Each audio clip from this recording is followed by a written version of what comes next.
चुनाव आयोग ने दिल्ली चुनाव का ऐलान किया तो माना गया कि दिल्ली पर बात की जाएगी।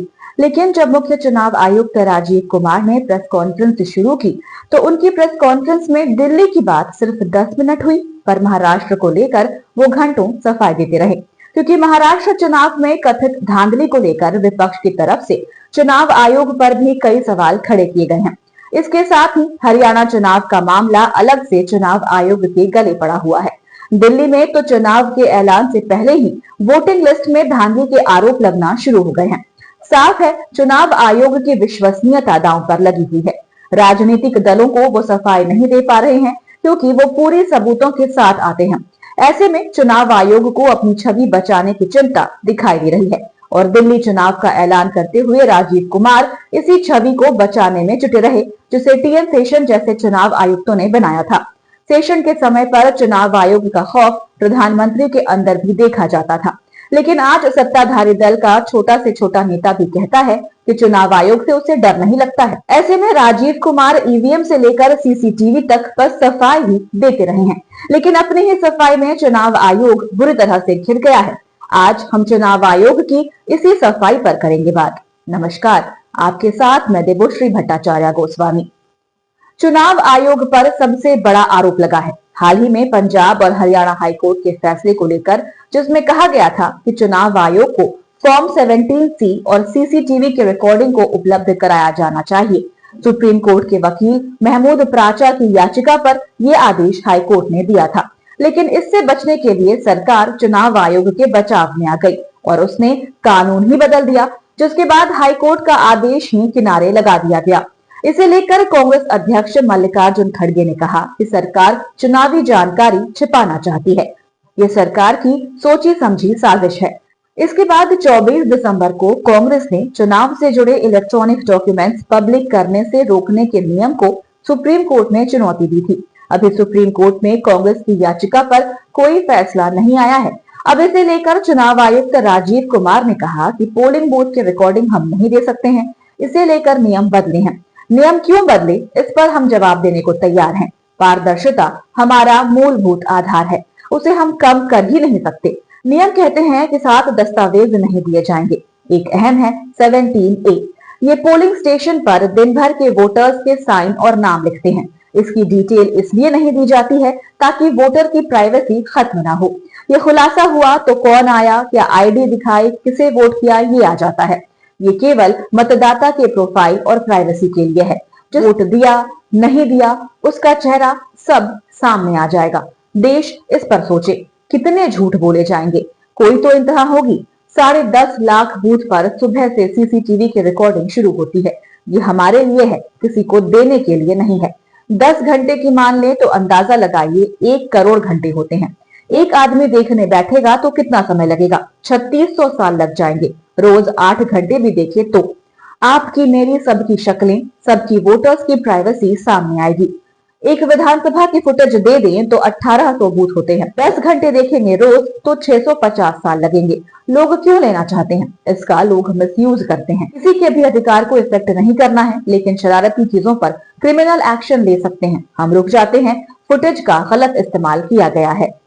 पोलिंग डे की बात है ये, कतारें कहाँ थी, सीसीटीवी दिखा इस्तेमाल किया गया है। चुनाव आयोग ने वोटर टर्नआउट में लगातार बदलाव होने पर भी सफाई दी है। दरअसल हाल ही में महाराष्ट्र विधानसभा चुनाव की वोटिंग समाप्त होते समय वोटर टर्नआउट पर जो डेटा दिखाया जा रहा था, वो वोटिंग खत्म होने के 24 घंटे बाद अचानक ही 10% बढ़ गया, जबकि झारखंड में ये सिर्फ 2% ही बढ़ा। इस पर राजीव कुमार ने कहा कि हमसे सवाल किया जा रहा है कि शाम 5 बजे के बाद परसेंटेज बढ़ जाता है। पोलिंग डे की बात है ये, कतारें कहाँ थी, सीसीटीवी दिखाइए, ऐसे सवाल पूछे गए। एक ग्लोबल एक्सपर्ट हैं, चुनाव चल रहा था तब कहा था कि ईवीएम हैक हो सकती है। वहां ईवीएम होती ही नहीं है, वे इलेक्ट्रॉनिक डिवाइस हैं। उसी एक्सपर्ट ने कहा कि हमें काउंटिंग करने में 1-1.5 महीना लगा और इंडिया में 1 दिन में काउंटिंग हो जाती है। राजीव कुमार का सीधा सीधा इशारा एलन मस्क की तरफ था, जिन्होंने दावा किया था कि ईवीएम को हैक किया जा सकता है और उससे मनचाहे परिणाम हासिल किए जा सकते हैं। वोटिंग अपडेट पर राजीव कुमार ने कहा कि सुबह 9:30 बजे से हर 2 घंटे बाद कलेक्टर जाते हैं और ट्रेंड देखते हैं। 6 बजे चुनाव खत्म नहीं हुआ और मैं एग्जैक्ट वोटर दे दूं, ऐसा कहीं हो सकता है? 5:30 बजे के बाद 7 बजे के बीच अफसर जाता है। जितने लोग लाइन में खड़े हैं उन्हें वहीं रहने को कहते हैं। उसके बाद वोटिंग खत्म कराते हैं, मशीन सील करते हैं, बैटरी सील करते हैं, 17C 17C हाथ से लिखते हैं, एजेंट को देते हैं, सील कराते हैं। पोल बंद होने से पहले 40 लाख ऐसे 17C फॉर्म एजेंट्स को दिए जाते हैं। कहीं तो 1 महीना काउंटिंग नहीं हो पा रही है। हमसे पूछा जा रहा है कि 5 बजे के बाद वोटिंग परसेंटेज बढ़ा दिया गया। 11:30 और 12 बजे रात के बाद भी हमने शुरू किया। 6 बजे बताने को कह रहे हैं। 6 बजे पोलिंग बंद कराएं, मशीन सील करें या ये बताएं कि कितना वोट हुआ, ये इम्पॉसिबल है। फॉर्म 17C भी धीरे धीरे रात तक अपडेट होती है। अगले दिन हम एक स्क्रूटनी करते हैं, ऑब्जर्वर्स और कैंडिडेट्स को बुलाते हैं, परसेंटेज रिवाइज करते हैं। राजीव कुमार जो दावा कर रहे हैं उस पर ही सवाल उठ रहे हैं। दरअसल 20 साल पहले जब देश के दूर दराज के क्षेत्रों में संचार के साधन ही नहीं थे, उस दौर में भी रात 9 बजे तक वोटिंग के लगभग पूरे डेटा आ जाते थे। लेकिन आज जब चुनाव आयोग के पास हर तरह की सुविधा है, तब उसे वोटिंग का डेटा अपडेट करने में 4 दिन लग जाते हैं। ऐसे में राजीव कुमार की सफाई खुद ही सवालों के घेरे में आ गई है। सफाई ईवीएम को लेकर भी आई है, लेकिन कई सवाल छोड़ गई है।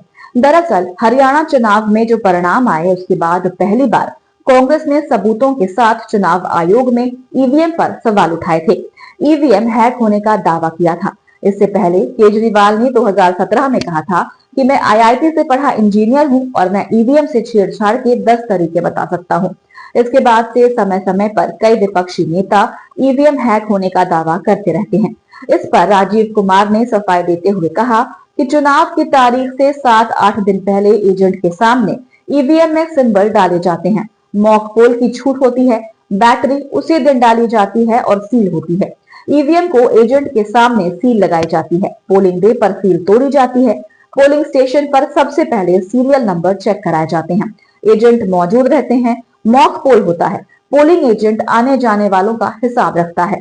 पोलिंग खत्म होने के बाद कितने वोट पड़े इसकी संख्या एजेंट्स को दी जाती है।